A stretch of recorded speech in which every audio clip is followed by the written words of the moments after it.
Hello বন্ধুরা, আজ বানাবো পনির হরিয়ালি। এর জন্য কড়াইতে সামান্য সরষের তেল গরম করতে বসিয়ে দিয়েছি। এতে এবার অ্যাড করব দুটো মিডিয়াম সাইজের পেঁয়াজ, কিছুটা রসুনের কোয়া ও একটুখানি আদা।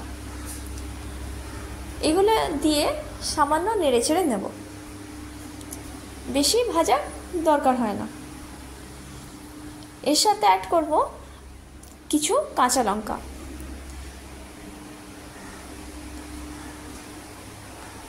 কিছুক্ষণ নাড়াচাড়া করে এতে অ্যাড করব বেশ খানিকটা ধনেপাতা। ধনেপাতা দিয়েও 1-1.5 মিনিট নাড়াচাড়া করে এটা নামিয়ে নেব।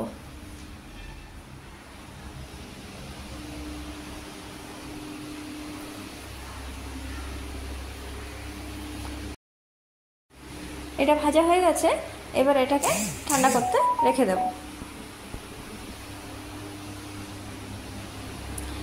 এবার পনিরগুলো ভেজে নেওয়ার পালা। আমি পনিরগুলো ভেজেই দিয়েছি, তোমরা চাইলে কাঁচা পনিরই দিয়ে দিতে পারো।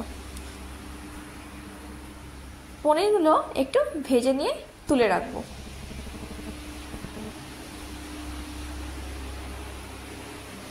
যতক্ষণ পনিরটা ভাজা হচ্ছে ততক্ষণ মশলাটা আমি পেস্ট করে নিই। মশলাতে কোনো জল দেব না, টক দই দিয়ে পেস্ট করব।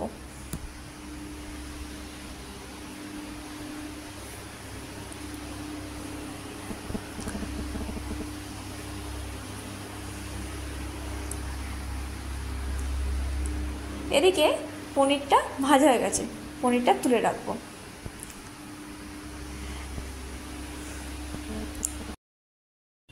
পনির ভাজার তেলেই আর একটু তেল অ্যাড করব, আর এতে ফোড়ন দেব শুকনো লঙ্কা, ছোটো এলাচ আর দারচিনি। কয়েক সেকেন্ড একটু ভেজে নেব।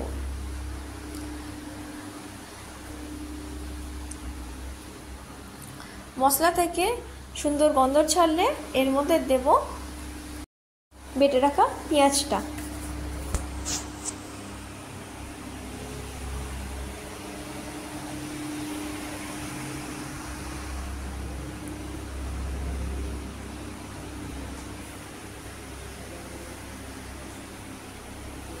এটা দিয়ে ভালো করে নেড়ে চেড়ে নেব যতক্ষণ না পর্যন্ত তেল ছেড়ে দেয় মশলা থেকে।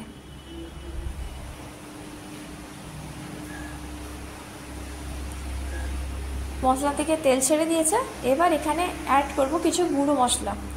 বেসিক গুঁড়ো মশলাই থাকবে, হলুদ গুঁড়ো, লঙ্কা গুঁড়ো, ধনে গুঁড়ো, জিরে গুঁড়ো, আর দেবো স্বাদ মতো নুন।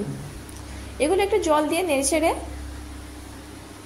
পেঁয়াজে অ্যাড করে দেবো। এই রেসিপিতে যতটা মশলা কষবে তত খেতে ভালো হবে, তাই এটা একটু টাইম নিয়ে কষলে ভালো হয়।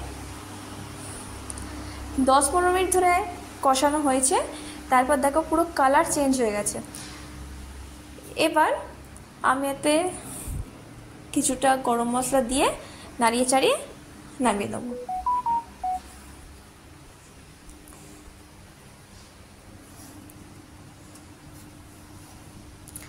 রেডি হয়ে গেছে হরিয়ালি পনির।